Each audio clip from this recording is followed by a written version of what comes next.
Hola, buenas tardes. Les damos la más cordial bienvenida al Museo Nacional de Bellas Artes. Les agradecemos por venir a la presentación del libro 27F de Alejandro Mono González. Es muy importante recalcar que esta es la primera actividad que él realiza después de ganar el Premio Nacional de Artes Visuales, así que bienvenido Alejandro. Él está junto a Paula Honorato, que es curadora del Museo Nacional de Bellas Artes, y este libro en particular es la segunda edición del libro que refleja su experiencia que tuvo con las comunidades de Curanipe y Peyúgue después del tsunami del 2010. En esta segunda edición el libro cuenta solo con imágenes, no están los textos, que es un cambio que hizo Alejandro para que sea el poder de las imágenes el que le hablara a las personas. Y bueno, quisiéramos excusar a la directora del Museo Nacional de Bellas Artes, a Varinia Brodsky. Ella le extiende un cariñoso saludo a Alejandro, lamenta no poder estar en esta ocasión, pero también valora mucho que Alejandro haya escogido al museo para hacer esta presentación de la segunda edición del libro 27F. Así que les dejamos con Paula y Alejandro y muchas gracias. Bienvenidos. Voy a partir agradeciendo al Mono por confiarme la presentación de esta segunda edición del libro y la conversación de cómo llegaron las imágenes a sus páginas. También esta historia está asociada al ingreso de una serie de 10 grabados a la colección del museo el año pasado, y voy a cometer una infidencia, pero también a una obra pública en el Aeropuerto Internacional de Santiago que está en pleno desarrollo. O sea, de la experiencia de trabajo que se hizo a partir del 27F y de la experiencia catastrófica, han surgido una serie de obras en distintos formatos.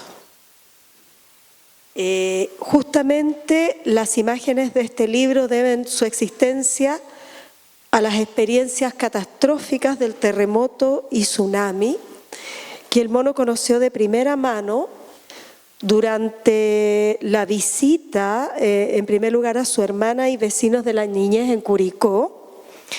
Después del remesón, él me contó que acudió inmediatamente en ayuda a su hermana que tenía la casa en el suelo.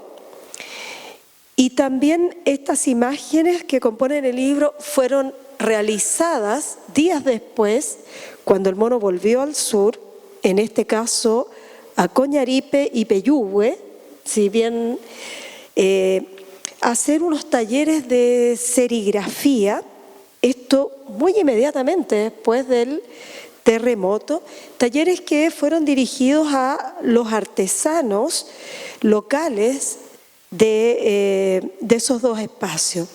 Y lo que yo sé es que la idea del Mono era apoyar a quienes perdieron completamente sus fuentes de trabajo.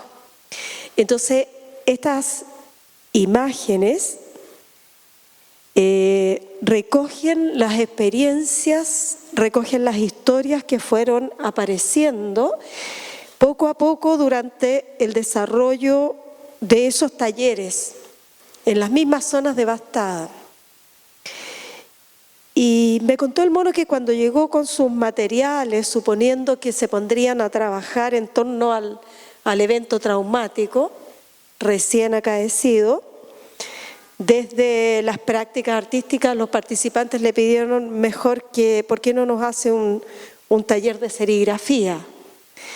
Bueno, fue en el contexto de este taller y de manera oblicua cómo fueron apareciendo esas historias mientras ellos aprendían serigrafía. Muchos habían perdido sus herramientas, sus talleres, lo poco que tenían. Entonces, bueno, lo que yo les voy a proponer y que le propuse al mono es, tengo algunas preguntas en torno a esta serie de obras que fueron realizadas en el lugar, tienen esa frescura y que van a ser parte también de una iconografía que se inicia, y de una iconografía, de una producción cultural también, poética y también en el campo religioso, que se inicia desde el siglo XVII en torno a los terremotos en Chile. Sin ir más lejos, las procesiones de mayo eran justamente para justamente evitar los futuros terremotos. Entonces, lo primero que te voy a preguntar, mono, es ¿cómo se te ocurrió hacer talleres en estas comunidades? ¿Cómo se te ocurrió hacer estos talleres en las comunidades de Coñaripe y Peyúgue? ¿Cómo llegaste a concretar esa idea en tan pocos días? Porque estamos hablando de un momento en que muchas familiares, pero mucha gente agarró sus camionetas, llevó comida, llevó cosas, insumos, todo. Hay mucha gente que partió allá, pero ¿cómo es que lograste armar un taller en tiempo récord y en una situación tan extrema donde los servicios básicos estaban todavía recién poniéndose un poco al día? Hola, buenas tardes. Es importante una cosa. Cuando vino el terremoto, yo estaba con dos trabajos muy grandes. Estaba haciendo una escenografía muy grande para una productora muy grande y no la tenía terminada. Y de hecho al otro día tenía que entregarla a las 7 de la mañana y no estaba terminada. Así que estábamos amanecidos trabajando en un estudio. Y cuando vino el terremoto, la primera información que logramos recibir es que se había caído la casa de los padres, y entonces por lo tanto eso fue al tiro como que preparémonos para ir para allá. Y lo segundo, estaba haciendo otros talleres con el Centro Cultural de España que eran de gráfica callejera.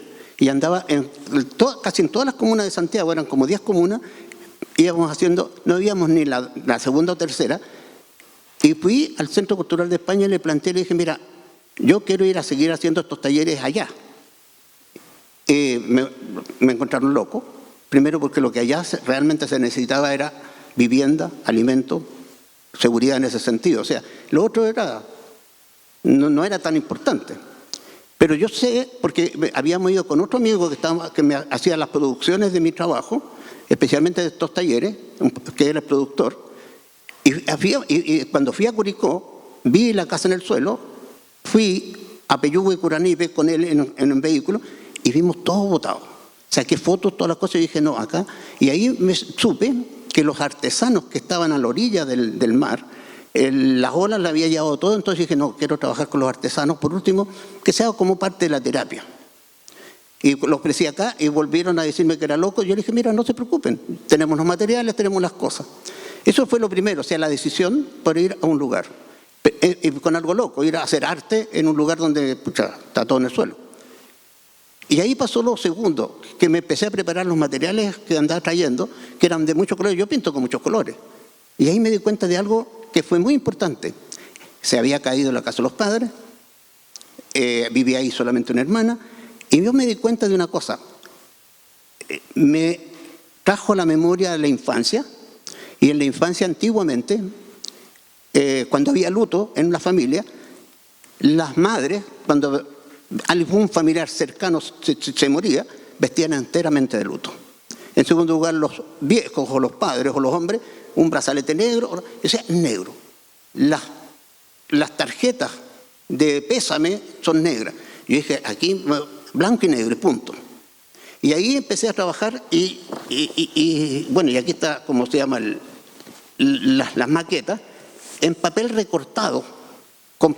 Llevé un papel autoadhesivo negro, una resma de papel, tijeras, cuchillo cartonero y mi ropa, y punto.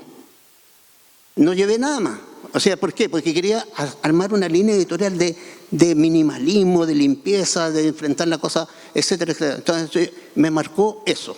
Y en el fondo empezamos, y llegué allá, empezamos a hacer los talleres de serigrafía, y lo primero que me dijeron los alumnos, alumnas y alumnos, que no querían hablar nada del terremoto. Pero resulta que, pues mientras, ya dije yo, empezamos a trabajar en otra cosa, y de ahí empezaron ellos a hablar lo que le había sucedido. Y yo escuchaba. Y en las noches, en una cabaña que me habían facilitado, donde, por el terremoto y todas las cosas, teníamos una colchoneta en el suelo con vela, porque no había luz, y empezamos a hacer en la noche estas maquetas. Por lo que ellos conversaban, por lo que ellos no querían hacer. Lo empecé a hacer yo en la noche. ¿Ya? Eso era más o menos, ¿no? Y es muy impresionante porque aquí no usaste ni el lápiz, sino que lo que usaste como fue el tip-top. Sí, son dibujos hechos con tip-top. Bueno, aquí después cuando terminen van a ver todas las maquetas. Sobre papel adhesivo. ¿Ya? Y por lo tanto es lo que tenías a mano también. Son como especies de obras de emergencia, de estado Exacto. de emergencia. Es de la precariedad o de los límites y de la esencia. Es muy interesante una cosa, porque por mientras hacíamos el taller, empezaron a contar una serie de cosas que eran muy fuertes. Yo de hecho aquí sale un símbolo. Yo vengo un poco también de la cultura de esa muerte de la dictadura. Entonces, por lo tanto, acá nos encontramos con una muerte climática. Pero también hay cierta culpabilidad del ser humano, que tiene que ver con el calentamiento. Peyúgue y Curanipe tienen en el borde de la playa una piedra laja. La mayoría de las casas que están alrededor de esa playa están hechas con esa piedra. O sea que la erosión del espacio también fue hecha por el ser humano con respecto a las cosas. De hecho, hoy día está prohibido construir con esa piedra. Y ese blanco y negro, porque lo encontramos también en obras dramáticas, emblemáticas como el Guernica, porque tu trabajo tiene mucho color. Entonces, de pronto, el drama, la catástrofe, todo está en blanco y negro. También fue una revisión personal en limpiarme de tanto de esta cosa de colores, las cosas, como que volver a esa limpieza. O sea, es como limpiar el cuarto, sacar todo para afuera y quedar con nada. En el centro, la pieza vacía. En el fondo, esto, eso. Ahora, historias que ahí contaban, aparecieron unos personajes que son los flotantes, por ejemplo. Los flotantes. Por ejemplo, uno de los alumnos, y esto para que ustedes vayan entendiendo, de dónde, cómo van surgiendo estas imágenes.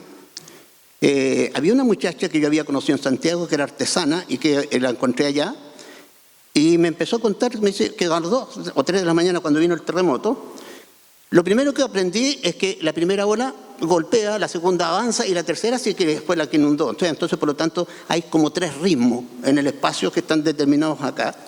Se repite mucho. La segunda versión era que los flotantes tenían que ver que habían autos que se fueron por el borde de la playa, que la ola se lo llevó y que las luces se fueron perdiendo para adentro. O sea, también venía esa sensación de perspectiva o profundidad en la oscuridad hacia la distancia. Y la tercera, que era muy fuerte humanamente. Por ejemplo, les voy a contar al tiro. Ella tenía a sus padres que tenían un jardín muy lindo a la orilla de la playa, dejó todo botado y se fue a sus padres, y los 2 viejos estaban acostados, tomados de la mano, y se querían esperar lo último, solo los 2 juntos.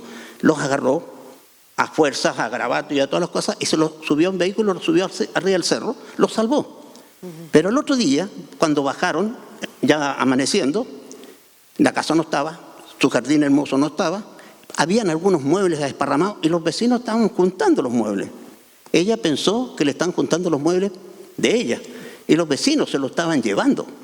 Entonces, de repente, en ese relato se producen muchas versiones simultáneas. La edad, la unión, la horizontalidad, ahí se fundamenta lo blanco y negro, la noche, la luna, y el humano, lo solidario, sí, no estaba. De hecho, ellos ya después yo volví a conocer la historia, ellos se fueron a vivir a otro lugar y no volvieron más a ese lugar. Esa es una historia fuerte con respecto, digamos, porque nosotros venimos, el taller que nosotros fuimos a hacer allá fue un taller solidario, un taller donde nos arreglamos la comida, nos arreglamos todo. Y eso es un problema muy fuerte, o sea, era muy emotivo. Y de ahí surgen los flotantes o las parejas, ¿me entiendes? ¿Ya? Sí. Tengo otra pregunta que tiene que ver con los formatos. Yo al comienzo hice referencia de eso, los formatos que toma tu trabajo, porque en este caso estamos lanzando un libro. Un libro, pero también a partir de esta experiencia creativa, que aquí están, podríamos decir, aquí están los originales hechos en recorte. Esto está las matrices. Sí, están pensados como maquetas para hacer serigrafía. Además de eso están los grabados que adquirió el museo, pero tu trabajo también toma otro formato. Me llamó que están los grabados callejeros que hemos visto este año. Hemos visto la campaña de apoyo a los palestinos de Gaza, la denuncia a la desaparición de Julia Chuñil. Tú estás presente en la ciudad, además de estar en obras públicas más permanentes. Y esa presencia es muy fuerte. No solo estás en los museos, no solo estuviste en la exposición del MAC, donde ahí yo conocí esta serie de grabados, sino que además has estado en distintos formatos. Entonces, mi pregunta va justamente a eso. ¿Qué está en juego cuando escoges un determinado formato? Porque justamente este fin de semana llevaba uno de tus grabados enmarcados en un Uber y el chico del Uber dijo, este es el mono. O sea, te reconocen justamente porque estás más allá de los museos también. El muralista dijo, sí, Premio Nacional, sí, y no me había pasado nunca eso. En realidad hay muchos... Entonces, justamente cuéntanos de eso. ¿Por qué el libro específicamente? ¿Por qué todos tus formatos? Quiero explicar algo fuerte, o sea, no sé si fuerte, pero todos los trabajos que uno hace, o que yo he hecho, de hecho eso que tienes ahí de color, hay un trabajo detrás de investigación, de fundamentación, de buscar los materiales, encontrarlos, de las dudas. O sea, este libro, que después trabajado de noche, después se sintetizó. O sea, por ejemplo, para ese mural estamos trabajando algo que viene desde mucho tiempo, y es un mural que va a hacerse ahora en textil, que va a estar en la Biblioteca Nacional, y tiene que ver con la literatura. Y ahí volví a Cortázar, Borges, a las pasiones, a los volcanes, al fuego, de todos los fuegos, el fuego de Cortázar. O sea, ahí hay toda una investigación y una fundamentación, ¿no? Que aparentemente parece que fuera muy simple, muy sencillo, pero hay algo ahí detrás que tiene otra lectura. De este color a este otro, acá fue una revisión con respecto al dolor, pero el dolor en el blanco y negro. Me pasó algo bien interesante, pero estuve en España, también en Italia, y de repente conversando en zonas de campo sobre el luto, y hay una relación y una semejanza muy importante. También vestían de luto las madres o cuando había una muerte cercana. Entonces de repente hay un lenguaje que también es universal con respecto al luto y al dolor en esto del blanco y negro. Entonces, por lo tanto, lo que era este libro tiene un premio de Altazor del 2011. O sea, lo que quiero decir que hay un trabajo de todos los... Este es un trabajo de grabado de todas las noches que estuve ahí, en donde me ponía a trabajar, producto de lo que escuchaba en las conversaciones. Hay algo que es muy fuerte, Por ejemplo, si yo dibujara un plano de la ciudad o del pueblo que fue arrasado, se ven los cimientos, no habían puertas, no habían ventanas, pero encontramos los perros que estaban sentados en la entrada de la puerta o de la casa, que ya no existe, pero esperando ahí a la entrada de lo que era la puerta principal de la casa. Entonces yo decía, de repente estoy en una casa que se había caído, pero sí había un espacio en donde, que como un muro parado sin puerta y sin techo, y el perro esperaba que lo hiciera, o sea, para pasar por la puerta. Y la puerta no existía y el muro tampoco. O sea, lo que les quiero decir es que hay ciertas cosas de huellas. Y en el fondo acá es eso, la huella. Y la estrategia o la línea editorial para enfrentar cada cosa, aparentemente puede ser muy sencilla, pero hay mucho trabajo. De hecho, mira, esta imagen que está aquí, está hecha en el 2010. Ahora estoy haciendo unos techos muy grandes que tienen que ver con un vitrales en el Ministerio de la Mujer. Pero está en colores y la idea viene de aquí. O sea, entonces, en el fondo, de 10 años después, las cosas vuelven a aparecer. O sea, el trabajo va dando unas iconografías o lenguaje que aparecen. O sea, es por eso que... Pero la estrategia, esto blanco y negro o la estrategia de color, ¿me entiendes? De manera, una catástrofe como la de 27F, una de las cosas que tiene la catástrofe es que detiene el tiempo. Es un corte. Exacto. Hay un antes y un después. Y de alguna manera la catástrofe iguala. Frente a la catástrofe natural de esta envergadura, todos son iguales. Y aquí es cíclica. Chile se arma de una destrucción-construcción, Sí. destrucción-construcción constantemente, y tanto así que todo lo que sale a la luz de esa construcción y destrucción tiene que ver con el mundo cultural. Ahí el arte tiene mucho que hacer con la memoria. Es súper lindo e importante lo que usted dice, porque aquí sí fue una crisis, o sea, un quiebre. Cuando yo pinto estos murales de mucho color, de dolor, de muerte, de torturado, etcétera, que son de color, es como que viene después de esa crisis que me pasó el golpe del 73, el tiempo de vivir en la clandestinidad, en la represión, y ahora viene a la distancia el asomo del imaginario, de la iconografía en color, pero visto de una manera ya con la distancia. No sé si me entienden. Esto otro fue inmediato. Entonces, por lo tanto, el dolor fue inmediato, el quiebre fue. Sí. Entonces, es por eso que de repente el blanco y negro, o sea, me ayudó también a limpiarme un poco. O sea, en el sentido de ver la esencia. Conversaba con ellos y lo que me contaban. O sea, nosotros le entregamos a todos después un certificado en las conversaciones y al final el taller terminó con gente llorando. O sea, en el fondo fue también una terapia indirecta. Cuando enfrentas a uno el dolor en forma muy directa, hay que empezar que la gente, mejor trabajar para que la gente empiece a sacarlo de adentro. Y me ayudó a mí también.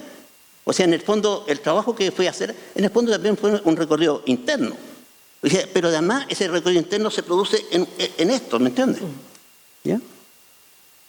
Sí, a mí me impactó mucho cuando vi por primera vez estas piezas, justamente por la depuración, cómo con tan poco se logra tanto expresivamente, ¿ya? Y claro, me recuerdo, qué sé yo, las obras de el último Santos Chávez, el Vilche, dialoga con esas obras.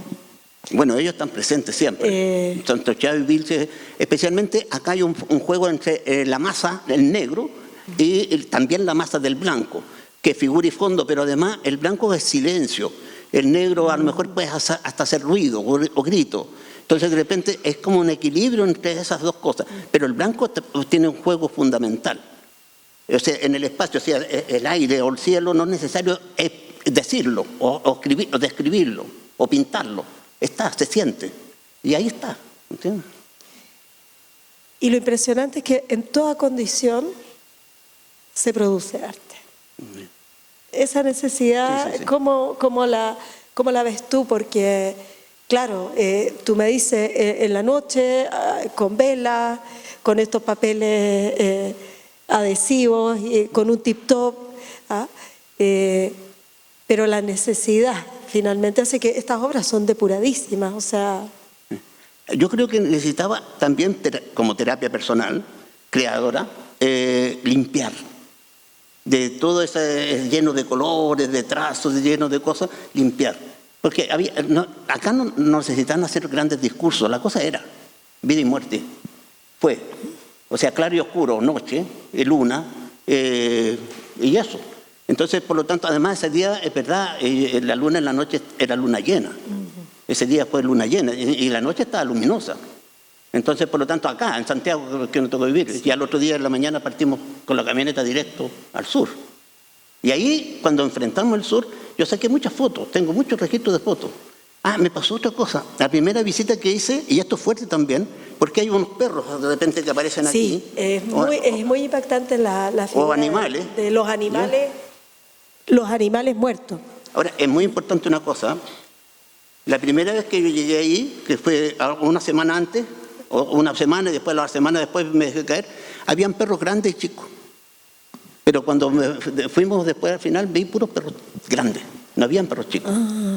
Me pasé película, en el sentido de el más fuerte, exacto. En segundo lugar, los animales que murieron o que en los potreros se había que enterrarlos con la retroexcavadora. Entonces también eso era el impacto y ahí aparecen las calaveras de los caballos, de los animales, cosas, el perro corriendo, arrancando, ¿se fija? Entonces, y estas son imágenes, esta es la maqueta, esto es el original. Sí, ¿ya? y tiene volumen, si uno la toca, Sí. el adhesivo del...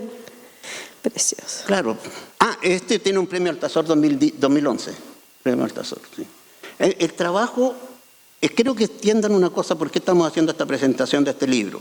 Primero porque van a encontrarse ustedes que no es lo común que conocen en la calle, es blanco y negro, etc.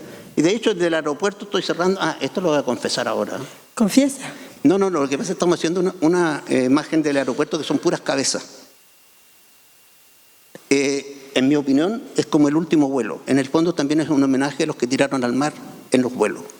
Entonces son puras cabezas en blanco y negro recortadas que están ahí. No lo he dicho. Pero la fundamentación de eso, de la cual usted también es partícipe, tiene que ver con eso. Y imagínate la llegada del aeropuerto y se van a encontrar con unas cabezas, con unos flotantes, que en el fondo vienen de aquí. Pero eso, el encuentro del mar o del agua con los muertos. Entonces, fíjese, estamos cerrando un ciclo, o sea, es como con el tiempo se puede ir madurando las cosas. Estamos empezando, ese mural que estamos haciendo ahora es en aluminio, con cabezas gigantes recortadas que van a estar llenando el aeropuerto como de una cuadra. Es muy grande, pero es un aluminio que va a durar mucho tiempo, en negro. También va a haber un aluminio en azul, pero viene también de aquí. O sea, pero la fundamentación... este libro que estamos lanzando ahora tiene que ver con el 27F. Pero viene otro libro que acabo de hablar con la persona de la imprenta, que va a ser de puros troqueles, y tiene que ver con la muerte de la dictadura. O sea, en el fondo las dos muertes. La muerte climática, la muerte del dolor. Chile es un país que se le mueve el piso por todos lados. O sea, se caen los muros, vienen gobiernos de ultraderecha, o el negacionismo, estamos en la pelea constante, o sea, vivimos con una incertidumbre. Y esto de la muerte y estas reflexiones que nos tocó vivir allá, tiene que ver con eso. Y lo que estamos cerrando el ciclo de viejo, por la madurez, es esto que estamos hablando. No le he dicho, no es fundamentado esto del aeropuerto, porque es posible que me digan que no lo tenga que hacer. No te preocupes de eso. ¿Me quedo callado? Calladito nomás. ¿El arte sana para ti?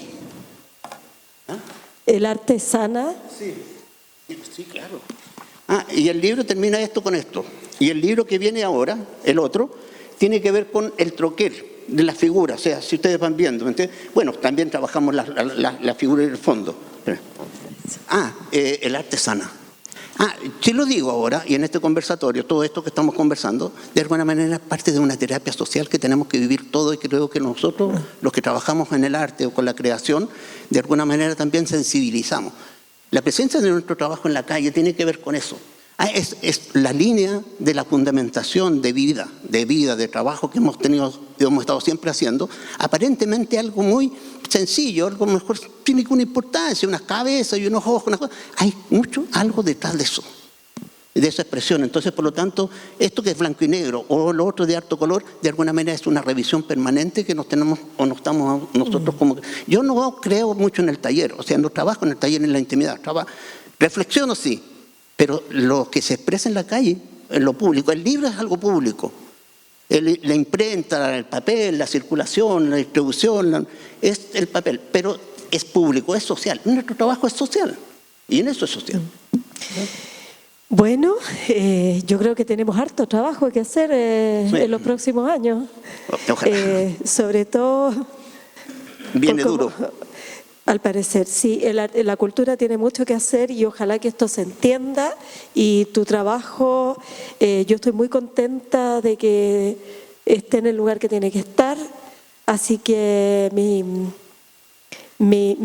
todos estamos mucho contentos de tu premio nacional, más que merecido. Era una gran deuda. Yo creo que lo dejamos. ¿Tú quieres seguir conversando? Lo dejamos aquí porque, bueno, quiero invitarlos también vamos a salir y se va a estar vendiendo el libro y Mono va a estar firmando los libros, y tenemos también un vino de honor para celebrar este momento. Y te agradezco que escojas este lugar y que aquí te sientas en tu casa, porque va a ser tu casa. Muchas gracias. Aunque vengan 4 años duros. Muchas gracias. Sí.